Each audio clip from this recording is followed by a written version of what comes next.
آج ہم حج کے بارے میں ضروری معلومات آپ لوگوں کو بتلائیں گے۔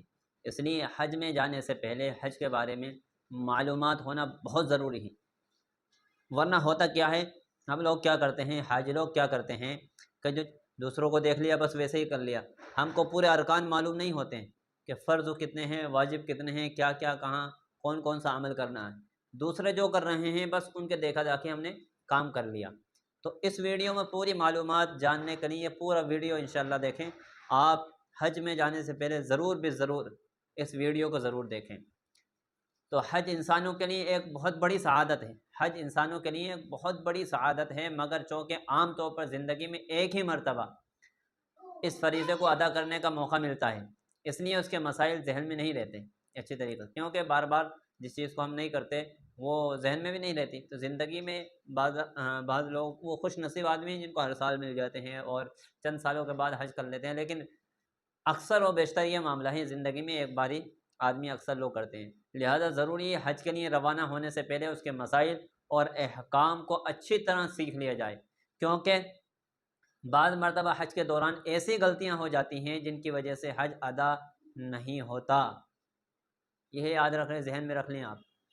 اور حج کی ایک بہت بڑی سعادت سے محروم ہو کر گھر لوٹتے ہیں، بہت بڑی خیر سے محروم رہ کر ہم کہاں لوٹتے ہیں؟ گھر واپسی لوٹتے ہیں۔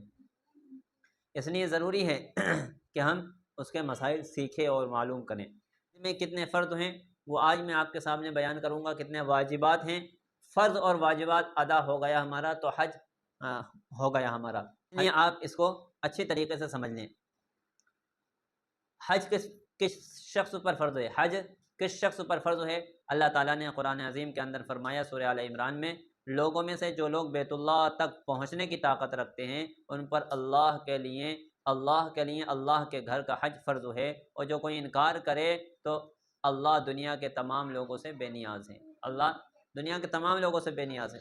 جس پر من استطاع الیہ سبیلا، جو وہاں پہنچنے کی استطاعت رکھتے ہیں تو وہ ضرور حج کریں۔ تو میں اصل بات آپ کو بتانا چاہ رہا ہوں وہ ہے حج کے فرض۔ تو سب سے پہلی چیز یہ ہے حج کے لیے احرام فرض ہے۔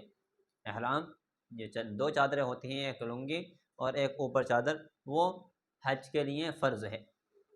احرام کی حقیقت یہ ہے حج یا عمرہ یا دونوں کی نیت سے تلبیہ پڑھنا۔ تلبیہ کے الفاظ یہ ہیں، آپ نے سب سن رکھے ہوں گے، لبیک اللہم لبیک لا شریک لک لبیک ان الحمد والنعمت والملک لا شریک لک، یہ تلبیہ ہے۔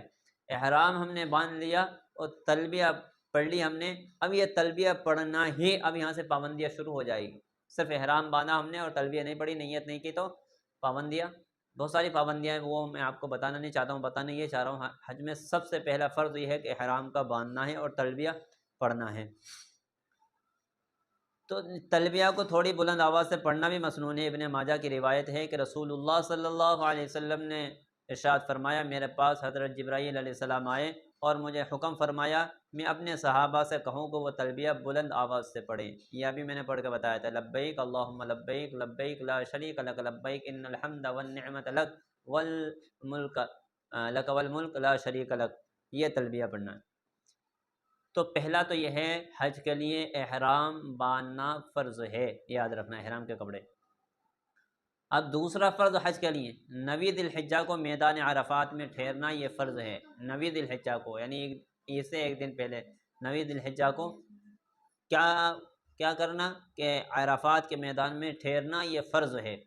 ابو داؤد شریف کی روایت ہے کہ رسول اللہ صلی اللہ علیہ وسلم فرمایا، حج دراصل عرفہ میں وقوف کرنا ہے، یعنی ٹھہرنا ہے۔ عرفہ میں وقوف کرنا یعنی ٹھہرنا ہے عرفے کے دن، یعنی بقرعید سے ایک دن پہلے 9 ذی الحجہ کو زوال آفتاب کے بعد سے لے کر 10ویں ذی الحجہ کے صبح صادق تک عرفات میں ٹھہرنا، اگرچہ تھوڑی دیر کے لیے ہوں، اگر ممکن ہو تو جبل رحمت کے قریب جا کر وقوف کرنا بہتر ہے، اگر ممکن نہ ہو تو پھر پورے عرفات میں کہیں بھی وقوف کر لے۔ عرفات میں بہت سے لوگ جبل رحمت پر چڑھنا ثواب کا کام سمجھتے ہیں، شریعت میں اس کی کوئی اصل نہیں ہے۔ تو تھوڑی دیر کے لیے چاہے ہم ٹھہرے وہاں پر عرفات کے میدان میں، کب سے کب تک؟ یہ بھی میں نے بتایا کب سے کب تک کہ 9 ذی الحجہ کے زوال سے، یعنی زوال تقریباً 12 ساڑھے 12 بجے قریب جو لگتا ہے زوال سے لے کر تو 10ویں ذی الحجہ کے صبح صادق تک، یعنی فجر کا وقت داخل ہونے سے پہلے پہلے تک تھوڑی دیر وہاں ٹھہرنا ضروری ہے، فرض ہے۔ اس کے بعد تیسرا فرض جو ہے وہ طواف زیارت کرنا، طواف زیارت کرنا۔ سورہ حج میں اللہ تعالیٰ فرماتے ہیں اور طواف کرو بیت اللہ کا، اس سے مراد طواف زیارت ہے۔ یہ طواف 10ویں ذی الحجہ کی صبح صادق سے لے کر 12ویں ذی الحجہ کے آفتاب غروب ہونے تک درمیانی دنوں میں کرنا ضروری ہے۔ اگر کوئی 12ویں ذی الحجہ کے بعد طواف زیارت کرے گا تو اس پر دم واجب ہوگا۔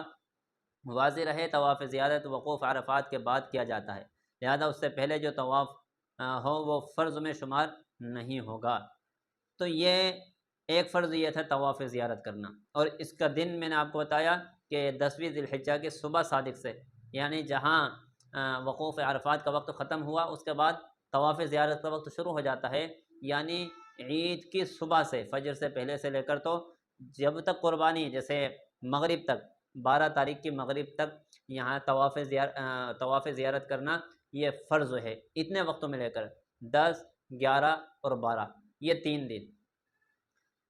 دن میں کبھی بھی کیا کر سکتے ہیں؟ طواف زیارت کر سکتے ہیں، یہ فرض ہے۔ اس کے بعد مسئلہ یہ ہے مزدلفہ اور عرفات کے واجبات۔ مزدلفہ میں ٹھہرنا یہ واجب ہے، یہ فرض میں نے بتا دیا، احرام باندھنا اور 9ویں ذی الحجہ کو میدان عرفات میں ٹھہرنا اور اس کے بعد طواف زیارت کرنا، یہ 3 فرض حج کے ہو گئے۔ اس کے بعد جو ہے مزدلفہ، 10ویں ذی الحجہ کو صبح صادق کے بعد سورج نکلنے سے پہلے مزدلفہ میں وقوف کرنا واجب ہے، یہاں بھی ٹھہرنا مزدلفہ میں واجب اور ضروری ہے۔ اللہ تعالیٰ فرماتے ہیں پھر جب تم طواف کے لیے عرفات سے لوٹو تو راستے میں مزدلفہ میں معشر حرام میں، حرام کے پاس وقوف کر کے اللہ کو یاد کرو، اللہ کا ذکر اس طرح کرو جس طرح تم کو سکھایا گیا، اور بے شک تم اس سے پہلے ناواقف تھے۔ نیز عرفات میں سورج ڈوبنے تک ٹھہرے رہنا واجب ہے۔ اس کا وقت ہے، اتنے وقتوں میں یہ کرنا ہے کہ حج کا کام بہت محنت کا کام ہے، چلنا پھرنا، یہاں جانا وہاں جانا، تو یہ کیونکہ وقت کم رہتا ہے، ان کم وقت میں یہ سارے ارکان ہم کو پورے کرنے ہوتے ہیں۔ تو مزدلفہ میں ٹھہرنا اور وہاں اللہ کو یاد کرنا یہ واجب ہے، ٹھہرنا واجب ہے۔ اس کے بعد صفا مروہ کے درمیان سعی کرنا، یعنی چلنا دوڑنا، یہ بھی واجب ہے۔ صفا مروہ کے درمیان سعی کرنا یہ واجب ہے۔ رسول اللہ صلی اللہ علیہ وسلم نے فرمایا سعی کرو، کیونکہ اللہ تعالیٰ نے سعی کو تم پر واجب قرار دیا۔ واجب چھوٹ گئی تو حج تو ہو جائے گا لیکن دم لازم ہوگا اس کے اوپر، یعنی قربانی لازم ہوگی۔ جمرات کی رمی کرنا، جمرات کی رمی کرنا یعنی شیطان کو کنکری مارنا، یہ بھی واجب ہے۔ مزدلفہ میں ٹھہرنا واجب، صفا مروہ کے درمیان سعی کرنا واجب، اور جمرات کرنا یعنی شیطان کو کنکریاں مارنا حج کے موقع پر یہ بھی واجب ہے۔ اس کے ساتھ ساتھ آپ دیکھیں سر کے بال منڈوانا یہ بھی واجب ہے، سر کے بال کٹوانا یہ بھی 12ویں ذی الحجہ سے پہلے پہلے حدود حرم کے اندر سر کے بال منڈوانا یا کٹوانا واجب ہے۔ مسنون طریقہ یہ ہے پورے سر کے بال منڈوائے جائیں یا پورے سر کے بال یکساں طور پر برابر کٹوائے جائیں۔ بعض لوگ بالوں کا کچھ حصہ ہی کٹوا کر احرام کھول دیتے ہیں، تو 1/4 سر سے کم کٹوانے پر وہ احرام سے نکل کر حلال نہیں ہوں گے بلکہ احرام ہی میں سمجھے جائیں گے۔ اب احرام کے خلاف کام کرنے سے اس پر جرمانہ بھی واجب ہوگا، اس لیے اگر بال کٹوانا ہو تو انگلیوں کے پورے کے برابر پورے سر کے بال کٹوانا ضروری ہے۔ یہی وجہ ہے اگر بال بہت چھوٹے ہوں اور انگلیاں کے پورے کے برابر کاٹنا ممکن نہ ہو تو پھر منڈوانا ضروری ہے، لیکن بہر صورت بالوں کا منڈوانا ہی افضل ہے، یعنی اس کو پورا منڈوانا، کیونکہ رسول اللہ صلی اللہ علیہ وسلم بال منڈوانے والے کو زیادہ دعائیں دی ہیں، اور انگلیوں کے پوروں کے برابر صحیح مسلم کی روایت میں کہ رسول اللہ صلی اللہ علیہ وسلم بال منڈوانے والے کو 3 مرتبہ رحمت کی دعائیں دی اور بال کٹوانے والے کو صرف 1 مرتبہ دعا دی ہے۔ تو یہ بھی سر کے بال منڈوانا یہ بھی واجب ہے حج کے موقع پر، اور قربانی کرنا یہ بھی واجب ہے۔ جن لوگوں نے حج و عمرہ دونوں کی نیت کی ہے یا صرف عمرے کی نیت کر کے مکہ مکرمہ میں پہنچے ہیں پھر وہاں سے حج کی نیت کریں گے، ان لوگوں پر قربانی کرنا واجب ہے۔ اللہ تعالیٰ فرماتے ہیں جس نے تمتع کیا یعنی حج کے ذریعے حج کے ساتھ، یعنی عمرے کے ذریعے حج کے ساتھ، تو اس پر قربانی واجب ہے، کیونکہ ہم شروع میں جاتے ہیں پھر عمرہ ہی کرنا ہوتا ہے، اس کے بعد حج کرنا ہوتا ہے، حج اور عمرہ، عمرہ اور حج، تو اس پر قربانی کرنا واجب اور ضروری ہے۔ تو یہ پھر اس کے بعد طواف وداع اور طواف کے واجبات، یعنی طواف وداع یہاں سے رخصت ہونے سے پہلے پہلے ہم طواف کرنا یہ بھی واجب ہے۔ جو لوگ حرم سے باہر رہنے والے ہیں جیسے ہندوستان کے لوگ، تو وطن لوٹتے وقت ان پر طواف وداع کرنا واجب ہے، البتہ جن کو شرعی عذر پیش آ گیا ان پر یہ طواف واجب نہیں ہے۔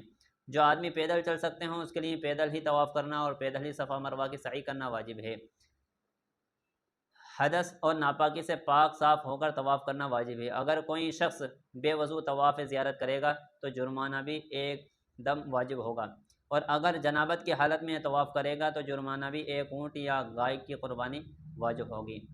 البتہ اگر طواف زیارت کے علاوہ کوئی دوسرا طواف مثلا طواف قدوم یا طواف وداع بغیر وضو کے کر لے تو اس صورت میں دم واجب نہیں ہوگا، صرف ہر چکر کے بدلے ایک صدقہ فطر کی مقدار فدیہ دینا لازم ہوگا۔